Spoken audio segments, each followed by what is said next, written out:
Assalamualaikum warahmatullahi wabarakatuh. Perkenalkan, nama saya Syafira Eka Fitrahana, NIM 20415050201113 dari kelas Ekonomi Syariah 3. Di sini saya akan mengulang materi yang sudah disampaikan oleh Bapak dosen Dr. Abdul Wadud Nafis LC MEI.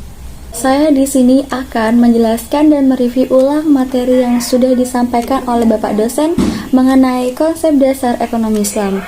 Ekonomi sendiri saat ini yang berkembang ada dua aliran, yaitu kapitalis dan sosialis. Tapi di tengah-tengah ekonomi kapitalis dan sosialis itu ada ekonomi Islam.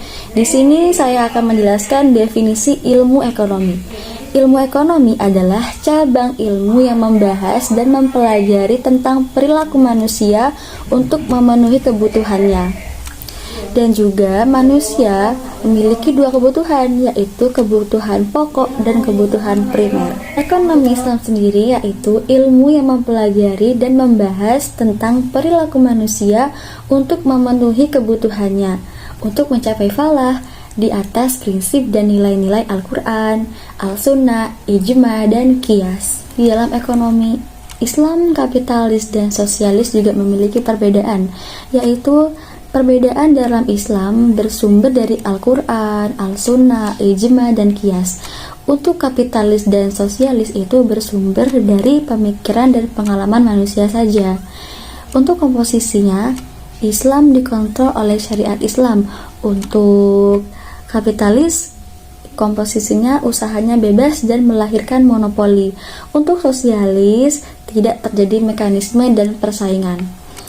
Dan pengakuan kepemilikan menurut Islam yaitu individu dan umum, dan juga secara nisbi atau milik Allah. Untuk kapitalis, pengakuannya itu individu dan juga secara bebas, dan sosialis tidak mengakui kepemilikan individu. Semua alat ini yang memproduksi adalah umum dan diatur oleh pemerintah. Untuk kesejahteraan menurut Islam itu bersifat rohani, jasmani, dan juga akal. Untuk kapitalis dan sosialis hanya kesejahteraannya bersifat jasmani saja. Untuk mekanisme pasar dalam Islam yaitu bekerja menurut maslahah. Untuk kapitalis, mekanismenya pasar berjalan sendiri. Untuk sosialis sendiri, itu perekonomiannya dijalankan lewat pusat oleh pemerintah. Untuk sumber hukum ekonomi Islam ada 4, yaitu Al-Quran, Al-Sunnah, Al-Ijma, dan Al-Qiyas.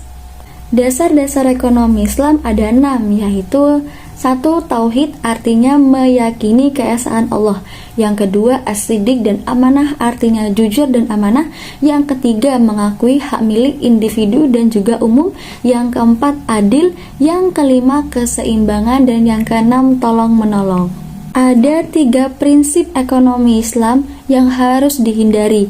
Pertama, maisir yang artinya judi.